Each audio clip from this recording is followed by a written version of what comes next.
Class 6 दीपमणि का Sanskrit chapter number 2 page number 4। Chapter start करेंगे हम। जिस तरह से हिंदी में वर्णमाला होती है उसी तरह से संस्कृत में भी वर्णमाला होती है।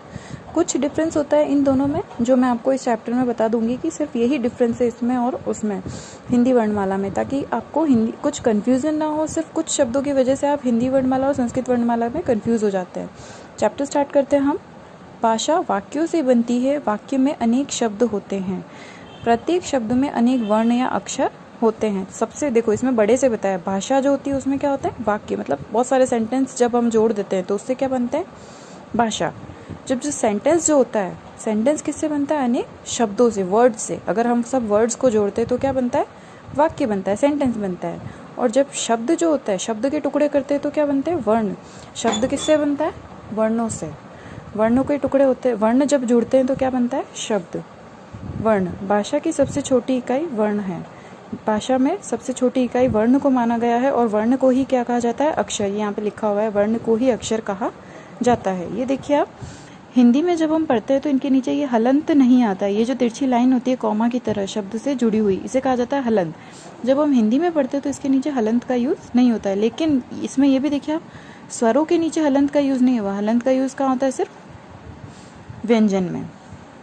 नेक्स्ट आ जाइए, वर्णमाला। वर्णों के समूह को वर्णमाला कहते हैं। जब बहुत सारे वर्ण एक साथ मिल जाते हैं, वर्णों का एक ग्रुप बन जाता है, उसे कहते हैं वर्णमाला। वर्ण जो होते हैं दो प्रकार के होते हैं, स्वर वर्ण और व्यंजन वर्ण। स्वर्ण को संस्कृत में बोलते हैं अच और व्यंजन को बोलते हैं हल। इसमें आपको नहीं दे रखा है, बट आप नॉलेज के लिए आपको पता होना चाहिए कि स्वर को बोलते हैं अच और व्यंजन को बोलते हैं हल।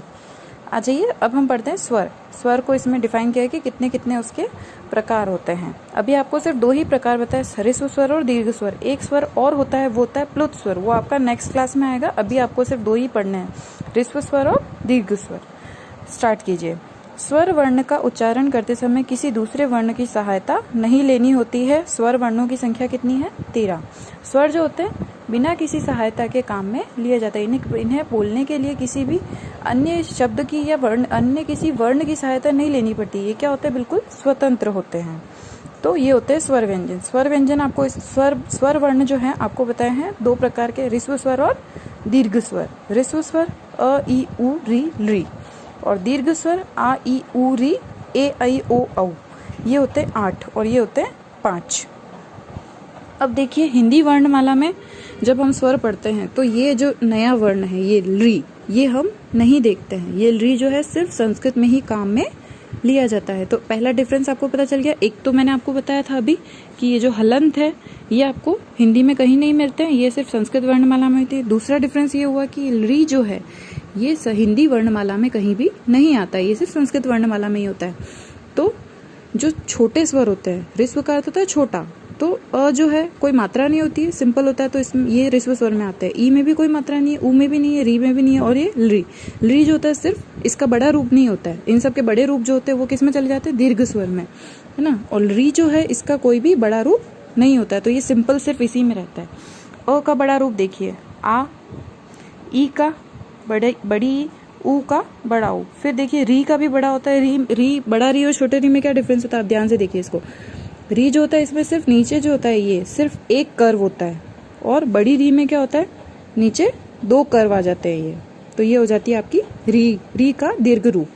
ए आई ओ औ ये किस में आ जाते हैं, दीर्घ स्वर में। ठीक है, तो इस तरह से आपके ये स्वर का वर्गीकरण हुआ। 2 प्रकार के होते हैं स्वर, ह्रस्व स्वर और दीर्घ स्वर। ये 5 होते हैं और ये 8 होते हैं।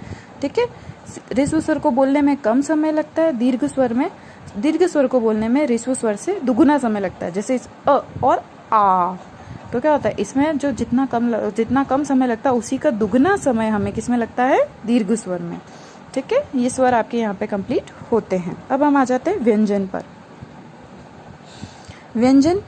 व्यंजन वर्णों को उच्चारण करने में स्वरों की सहायता लेनी पड़ती है। व्यंजन वर्णों का उच्चारण किससे होता है, स्वरों की सहायता से। स्वर क्या होते हैं, स्वतंत्र होते हैं। इनको बोलने के लिए किसी की जरूरत नहीं पड़ती है, हमें बिल्कुल स्वतंत्र रूप से उच्चारण होता है, किसी भी दूसरे वर्ण की आवश्यकता नहीं होती। लेकिन व्यंजन के उच्चारण में हमें किसकी सहायता लेनी पड़ती है, स्वरों की। इनकी संख्या कितनी है, 33। कितने प्रकार के हैं, 3। अंतःस्थ व्यंजन, ऊष्म व्यंजन और स्पर्श व्यंजन। 3 प्रकार के व्यंजन हो गए, 2 प्रकार के स्वर हो गए। ठीक है, अंतःस्थ व्यंजन, ऊष्म व्यंजन और स्पर्श व्यंजन। अब देखिए पहला हम पढ़ते हैं स्पर्श व्यंजन। स्पर्श का अर्थ होता है टच करना, छूना।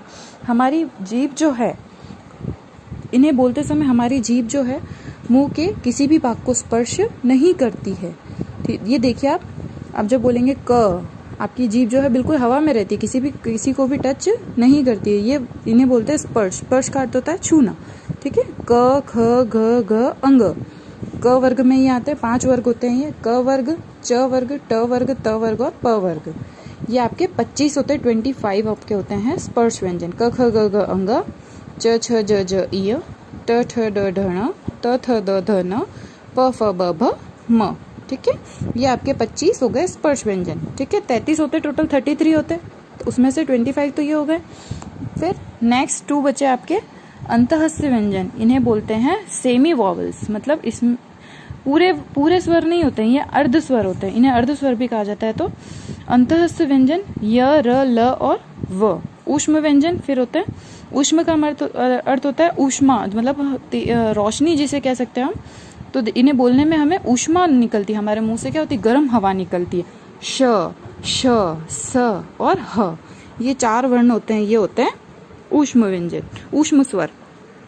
ठीक है, ये आपके स्वर और व्यंजन यहाँ पर कंप्लीट होते हैं। इसकी एक टेबल मैं आपको साथ में इंक्लूड कर रही हूँ, इमेज इस वीडियो के साथ में। तो वो जो आपकी टेबल है वो आपको अपनी कॉपी में बनानी है। ठीक है, अब आपको इसका रिवीजन जो है, नेक्स्ट हम वीडियो में इसका रिवीजन करवा के मैं आगे का आपको पढ़ाऊंगी। यहाँ से आपको इससे पहले आपको ये वो जो मैं टेबल बनवा रही हूँ वो आपको टेबल लर्न भी करनी है साथ साथ में, कि कितने स्वर होते हैं, कितने व्यंजन होते हैं। आपको सबके पता भी होना चाहिए कि कौन से स्वर में कौन सा आता है, कौन से व्यंजन कौन सा होता है। 25 ये जो स्पर्श व्यंजन है, ये टेबल आपको उसमें ड्रॉ करनी है, जहाँ पर मैंने आपको पूरी एक इमेज है उसमें दे रखा है। Thank you.